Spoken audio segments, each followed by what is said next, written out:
From the university student union to lecture halls, college remains an opportunity to establish new connections while getting an education. However, due to COVID-19, the college experience has changed, and many CSU students feel this is not the experience that they paid for.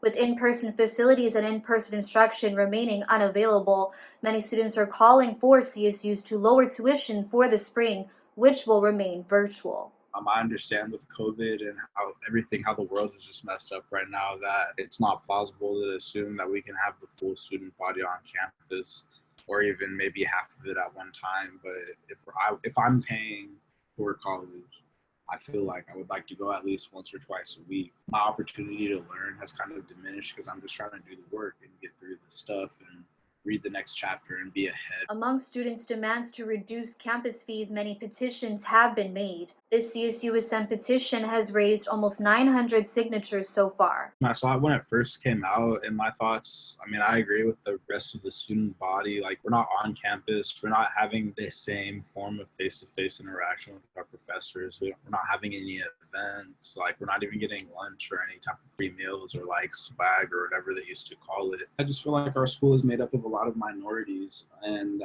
based off of a lot of things, Black Lives Matter and all the other protests that are happening, we see how hard it is for minorities to constantly climb this ladder to success. And I think if we're able to keep money in our students' pockets and provide the education that we're promising them for what it actually costs compared to what they want it to cost, we would see a huge spike in people who are going to college. These petitions are gaining popularity among CSU students, but not with the CSU Chancellor's office. I spoke with the Senior Director of Public Affairs, Mr. Mike Uhlenkamp, on students' concerns to lower tuition for next semester. Take a look. Generally speaking, with tuition fees, they cover the cost of instruction. So we are still delivering that instruction. It's just in a different modality. A great majority of services have been transitioned to a virtual mode. A health center is no longer open.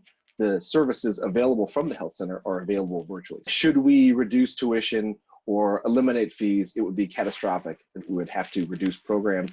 We would have to let go of employees, and it would absolutely affect the instruction that students get and the education that they're receiving. There's actually greater costs to deliver instruction virtually the way we're doing than in person. Infrastructure costs to expand IT. We have to expand Wi-Fi.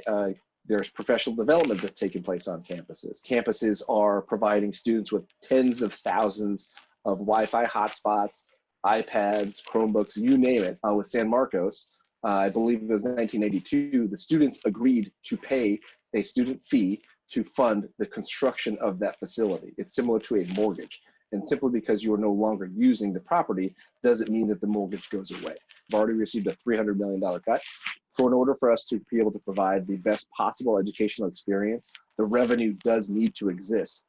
The great majority of CSU students actually don't pay tuition. About 2/3 of CSU students do not actually pay tuition. Prior to the onset of the COVID pandemic, there has literally never been a better time to be a CSU student. Graduation rates are at all-time high. The enrollment is at an all-time high. We were getting more funding from the state of California. We've only increased tuition once in the last 7 years. The retention rates are at all-time highs. There was literally not a better time to be a CSU student than right before the pandemic. Thank you so much for watching this video. If you enjoyed it, please subscribe to our channel or head on over to our website, csusmchronicle.com, for our latest stories. And if you'd like to support us in our mission of educating and empowering the next generation of journalists, please consider donating or advertising with us at csusmchronicle.com/advertise or csusmchronicle.com/donate. Thank you.